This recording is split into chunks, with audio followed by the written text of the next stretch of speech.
Hello friends, I am Puspen. Today I will discuss on the lecture of history. आज जो है हम इतिहास के विषय में यहाँ पे कुछ जानेंगे। तो सबसे पहले हमने इस लेक्चर में जो हम जानेंगे वो भारत की में अंग्रेजों के शासन काल में क्या शिक्षा नीति थी, किस प्रकार से उन लोगों ने यहाँ पे शिक्षा का प्रचार प्रसार किया था, इसके बारे में हम इस लेक्चर में जो है जानेंगे। अभी तक जो हमने जो पढ़ा था वो इस लेक्चर में, इसके पहले जो लेक्चर हमने लिया था उसमें किस प्रकार से यहाँ पर वो आए थे और कौन कौन सी व्यवस्थाओं की वो स्थापना किए थे, इसके बारे में जो है हमने जाना था।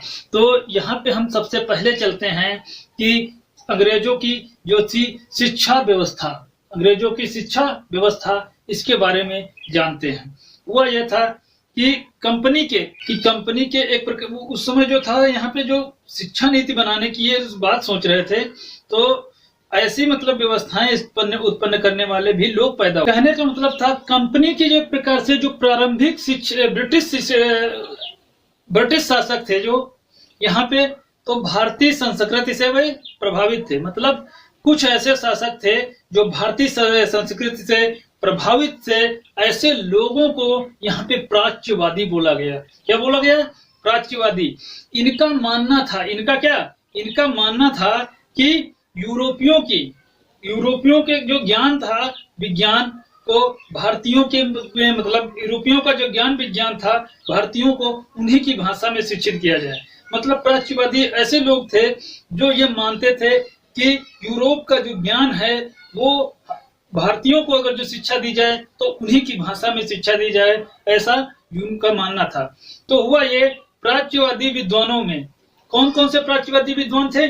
प्राच्यवादी विद्वान जो था वो वारेन हेस्टिंग्स था और विलियम जोन्स थे और जोनाथन डंकन। ये मतलब तीन जो थे प्राच्यवादी थे। सबसे पहले हम प्राच्यवादी के बारे में देखेंगे 1780 से 81 ईस्वी तक। 1780 से 81 ईस्वी तक का जो पहला प्राच्यवादी था वो एक प्रकार से वारेन हेस्टिंग्स था। कौन था? वारेन हेस्टिंग्स था। एक प्रकार से 1780-81 ईस्वी में वारेन हेस्टिंग्स ने जो है कलकत्ता में एक मदरसे की स्थापना की थी। इसने क्या की थी? कलकत्ता में एक मदरसे स्थापना की थी। इसके 1784 ईस्वी में विलियम जोन्स ने जो था वो, विलियम जोन्स एक प्रकार से जिसने था प्राच्यवादी था, उसने जो है शिक्षा का माध्यम जो रखा वो मतलब कलकत्ता में एक रॉयल एशियाटिक सोसाइटी की स्थापना की, जिसमें जो था भारतीय संस्कृति मतलब जो था एक प्रकार से इसका उद्देश्य यह था, इसका जो उद्देश्य था भारतीय इतिहास एवं संस्कृति को क्या करना था? उजागर करना था। इसके बाद जो था 1782 ईस्वी में जोनाथन डंकन ने वाराणसी में एक संस्कृत कॉलेज की एक प्रकार से स्थापना की। वाराणसी में किसकी स्थापना की थी? संस्कृत का। इन तीनों का पूरे डिटेल में याद रखिएगा कि कौन कब किया था। वैसे याद रखने की ट्रिक है, तो जैसे देख लेते हैं कि सबसे पहले हमने बताया था वारेन हेस्टिंग, विलियम जोन्स, और उसके बाद में कौन बताया था? Jonathan Duncan. ये तीन थे, William Jones, Warren Hastings. 1781 William Jones और वारेन हेस्टिंग्स, ये हो गया वारेन हेस्टिंग्स, ये हो गया विलियम जोन्स। इन दोनों में से एक प्रकार से ऐसे देखिए, ये हो गया वारेन हेस्टिंग्स, ये हो गया विलियम जोन्स और ये हो गया जोनाथन डंकन।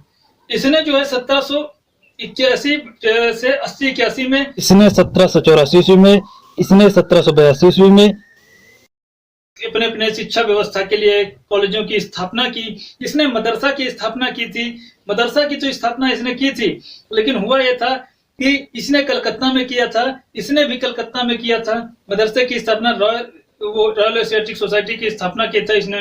और इसने जो है जोनाथन डंकन ने एक प्रकार से वाराणसी में संस्कृत विश्वविद्यालय खोला था। इन दोनों को नाम से याद रखिएगा। ये जो है वह है वारेन हेस्टिंग्स, वह है विलियम जोन्स। इन दोनों ने कलकत्ता में स्थापित किया था और इसने जो है कब कहाँ पे? Jonathan Duncan. इसमें जो है कुछ अलग है, तो जोनाथन डंकन तो इसने वाराणसी में किया था, मतलब हुआ अगर जो इनमें है तो वाराणसी इसमें किया था, उल्टा होगा, मतलब इन दोनों के कोई भी रिलेशन नहीं होगा। इसके बाद हुआ 1813 ईस्वी में, 1813 ईस्वी का जो अधिनियम आया, रेगुलेटिंग एक्ट आया था, उसमें जो है मिशनरियों को यहाँ पे आने की अनुमति दी गई थी। तो प्रस्ताव ये रखा गया कि भारत में अगर जो शिक्षा दी जाएगी तो शिक्षा किसमें दी जाएगी? 1 लाख रुपए जो है शिक्षा पर जो है 1 लाख रुपए खर्चा करने की व्यवस्था भी की गई थी। अब ये हुआ कि अंग्रेज जो थे, कुछ अंग्रेज ऐसे थे तो भारतीयों को उन्हीं की शिक्षा में, संस्कृति में मतलब शिक्षित करना चाहते थे। ऐसे लोगों को क्या कहा गया? मतलब भारतीय संस्कृति से वो प्रभावित थे, तो ऐसे लोगों को प्राच्यवादी बोला गया। ऐसे लोग प्राच्यवादी कहलाए, और जो भारतीयों से प्रभावित नहीं थे भारतीय संस्कृति से, ऐसे लोगों को हम मतलब अंग्रेज कहा गया, आंग्ल कहा गया। तो ये हुआ ये कि प्राच्यवादियों में, अंग्रेजों में विरोध होने लगा। वो कह रहे थे इन्हीं की भाषा में शिक्षा दो, और ये मतलब आंग्ल वाले कौन कह रहे थे? अंग्रेज कौन कह रहे थे? वो जो प्राच्यवादी थे अंग्रेज, हालांकि दोनों अंग्रेज थे, लेकिन मतलब प्राच्यवादी अंग्रेजों में एक प्रकार से विवाद बन गया। तो 1823 ईस्वी में बंगाल में लोक शिक्षा के लिए सामान्य शिक्षा समिति के गठन किया गया। इस समिति के अनुसार ये कहा गया एक प्रकार से कि आंग्ल और प्राच्य का जो विवाद हो रहा था, इसमें जो है निर्णय लिया गया कि शिक्षा का किसे दी जाए, मतलब शिक्षा किसे दी जाए, और सामान्य शिक्षा का स्वरूप जो है इसमें बनाया गया और शिक्षा किसे दिया जाए कहा गया। तो इस परिप्रेक्ष्य में आंग्ल प्राच्य जो है विवाद उत्पन्न हो गया, मतलब अंग्रेज और प्राच्यों के बीच में, प्राच्यवादियों के बीच में विवाद उत्पन्न हो गया। इसी के लिए लॉर्ड विलियम बेंटिंक के शासनकाल में 1828 से 1828 ईस्वी से 1835 ईस्वी तक कार्यकाल था लॉर्ड विलियम बेंटिंक का। इसके समय में हुआ यह था कि शिक्षा किसी जो दी जाती थी, मतलब इसने लॉर्ड मैकाले की अध्यक्षता में 1835 ईस्वी में एक समिति का गठन किया, जिसमें यह स्वरूप निर्धारित किया गया कि शिक्षा का जो माध्यम होना चाहिए वो अंग्रेजी होना चाहिए। इसके बाद लॉर्ड ऑकलैंड के शासनकाल में, लॉर्ड ऑकलैंड का जो शासनकाल था, लॉर्ड ऑकलैंड का जो शासनकाल था वो 1836 ईस्वी से 1842 ईस्वी तक लॉर्ड ऑकलैंड का शासनकाल था। इसमें जो था शिक्षा का एक प्रकार से वो जो बनाया गया था माध्यम, उसको समाप्त कर दिया। आंग्ल प्राच्यवाद, इसके समय में आंग्ल प्राच्य विवाद जो है वो समाप्त कर दिया हो गया था किसके? लॉर्ड ऑकलैंड के काल में। इसके बाद जो था एक प्रकार से ये बनाया।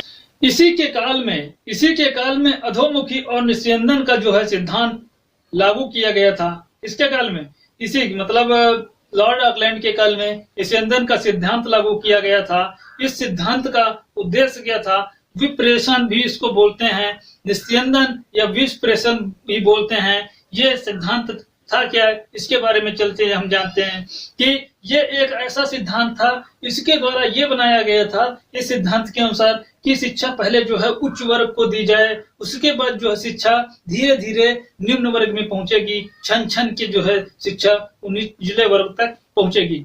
वुड का घोषणा पत्र 1854 ईस्वी की बात है।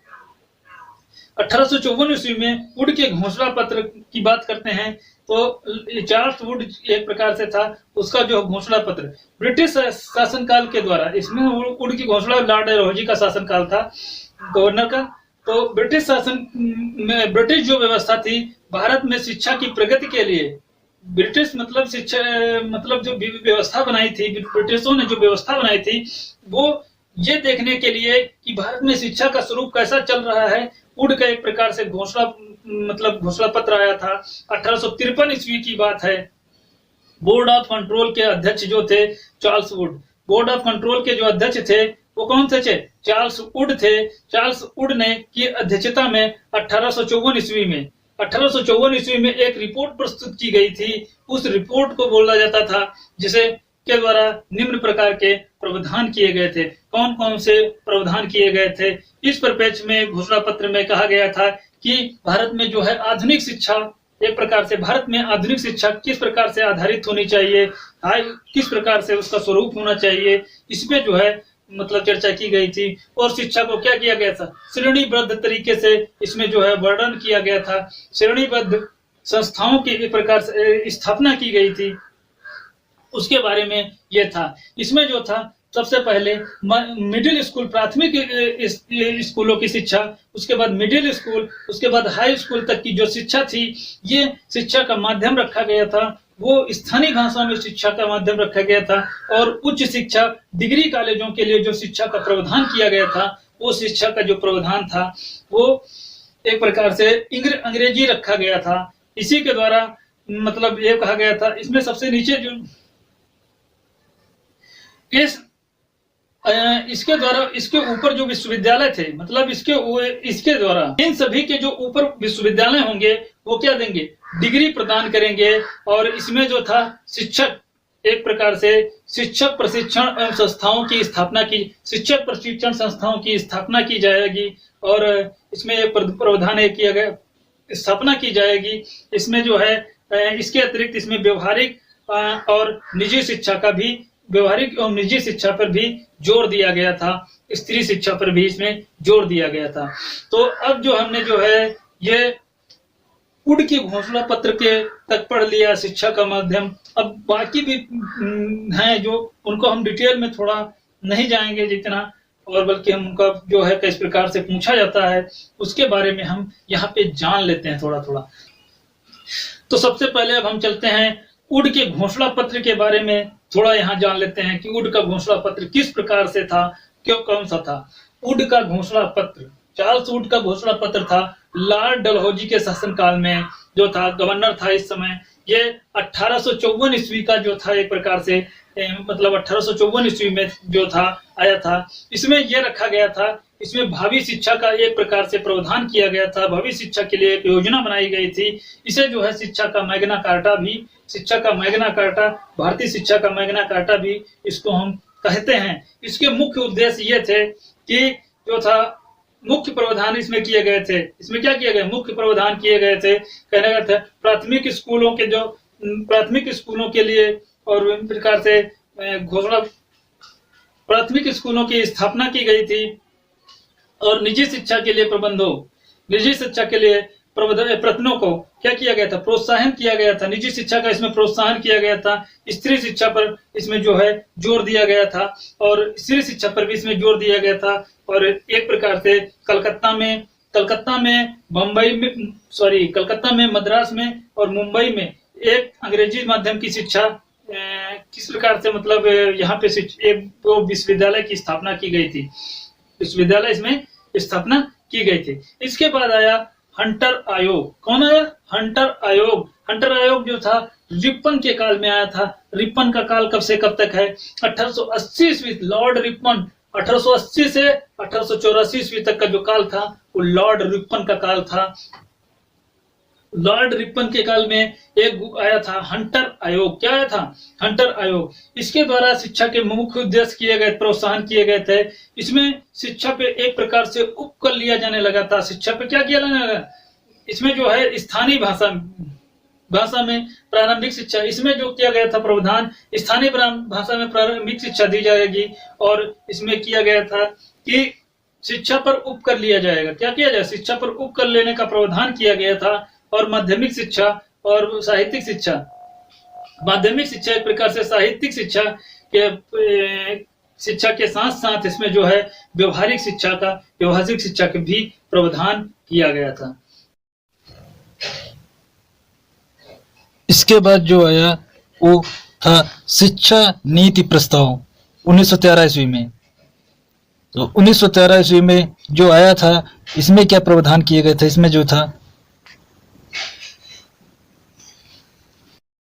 निरक्षरता को समाप्त करना था। इसका उद्देश्य था कि कोई भी लोग यहाँ पे निरक्षर न रहें, सभी लोगों को एक प्रकार से साक्षर करने के उद्देश्य से ये प्रस्ताव आया था, शिक्षा नीति प्रस्ताव 1913 ईस्वी में। 1813 का काम खत्म हो गया, 1913 ईस्वी में आया था शिक्षा नीति प्रस्ताव। 1913 ईस्वी में आया था। इसमें जो था निरक्षरता के समाप्ति और निःशुल्क प्राथमिक शिक्षा की व्यवस्था इसमें की गई थी। निःशुल्क प्राथमिक शिक्षा की व्यवस्था की गई थी और सभी प्रांतों में कम से कम एक विश्वविद्यालय की स्थापना इसी के द्वारा की गई। इसके बाद जो आया सैंडलर विश्वविद्यालय। सैंडलर विश्वविद्यालय कौन है? सैंडलर विश्वविद्यालय। सैंडलर विश्वविद्यालय का उद्देश्य था कि 12 वर्षीय स्कूली शिक्षा जो थी, स्कूली शिक्षा और माध्यमिक शिक्षा, 12 वर्षीय स्कूली शिक्षा और माध्यमिक शिक्षा जो थी, स्नातक की जो अवधि थी, प्रशिक्षण मतलब से उचित स्नातक और प्रशिक्षण के लिए उचित व्यवस्थाएं की गई थी इसमें। इसके बाद आया हर्टोग समिति 1932 ईस्वी में। इसमें यह प्रावधान किया गया था कि प्रारंभिक शिक्षा में सुधार किया गया था और मेधावियों को एक प्रकार से उच्च शिक्षा के लिए उच्च शिक्षा भी आदि का प्रावधान किया गया था। प्रतिभाशाली विद्यार्थियों को एक प्रकार से उच्च शिक्षा का मतलब उनको जो है प्रावधान किया गया था, आदि का प्रावधान किया गया था, उनको प्रदान की जाएगी निःशुल्क वगैरह। शिक्षा की मतलब एक प्रकार से सार्जेंट योजना, शिक्षा सार्जेंट योजना।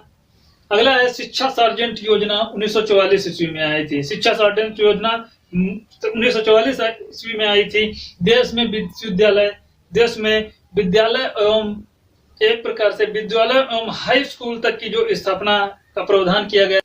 हाई स्कूल की स्थापना का प्रावधान था और इसमें जो था 6 से 11 वर्ष तक की जो बच्चे थे, 6 से 11 वर्ष तक के बच्चों के लिए निःशुल्क शिक्षा का प्रावधान इसमें जो है किया गया था और शिक्षा की व्यवस्था के बारे में बताया गया था।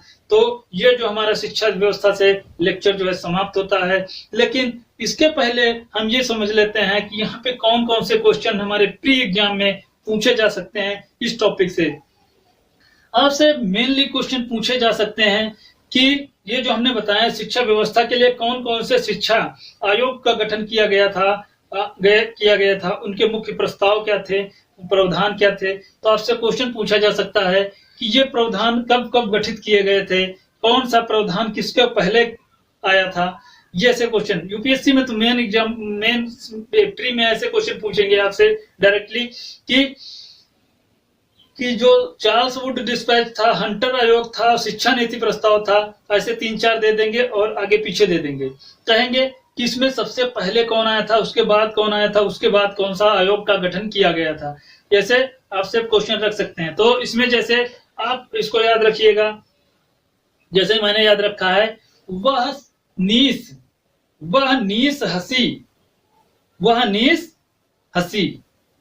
अब इसमें नीस सा कौन सा देख लीजिए और हंसी में देख लीजिए सा गोल वाला है। कौन सा है? गोल वाला। हंसी में नहीं, गोल वाला सा नहीं है, ये वाला सा है। तो इसका मतलब ये है कि क्या क्या हम इसमें से कैसे याद कर पाएंगे। वो नीस हंसी, वो का मतलब हो गया उड का घोषणा पत्र। ये कौन था? उड का घोषणा पत्र, ये पहले आया था। उसके बाद जो था हंटर शिक्षा आयोग 1823 और हंटर शिक्षा आयोग 1882-83 ईस्वी में आया था। इसके बाद आया नई शिक्षा नीति। कौन है? शिक्षा नीति प्रस्ताव। यहाँ पे ना से याद रखिएगा, शिक्षा नीति प्रस्ताव। तो ये जो आया था शिक्षा नीति प्रस्ताव, इसके बारे में देखिए कि ये 1913 ईस्वी में आया था शिक्षा नीति प्रस्ताव। तो इसके बारे में याद रखिएगा, ये वह ना से हो गया शिक्षा नीति प्रस्ताव और सा से हो गया। आप सा से याद रखिए सैंडलर आयोग। सा से कौन सा है? सैंडलर विश्वविद्यालय आयोग। इसके बाद आया हर्टोग समिति। हाँ 2 बार है, पहला वाला हन होगा, दूसरा वाला हर्टोग होगा। पहला वाला मतलब सादा होगा, पहले वाले में हन की मात्रा होगी, दूसरा वाले में बिना सादा होगा। हर्टोग आयोग समिति 1932 ईस्वी में आया था। उसके बाद जो अगली समिति आया था हमारा, वो शिक्षा की सार्जेंट योजना, वो सा से बन रहा है। शिक्षा की सार्जेंट योजना ये जो हमारा आया था 1944 ईस्वी में आया था। ऐसे आप याद रखिएगा, ये सीरियलिटी है। इस प्रकार से जो है क्वेश्चन आपसे एग्जाम में पूछे जा सकते हैं। तो वीडियो अच्छा लगे तो दोस्तों इसको लाइक शेयर सब्सक्राइब जरूर करें और वीडियो देखने के लिए आपको बहुत बहुत धन्यवाद।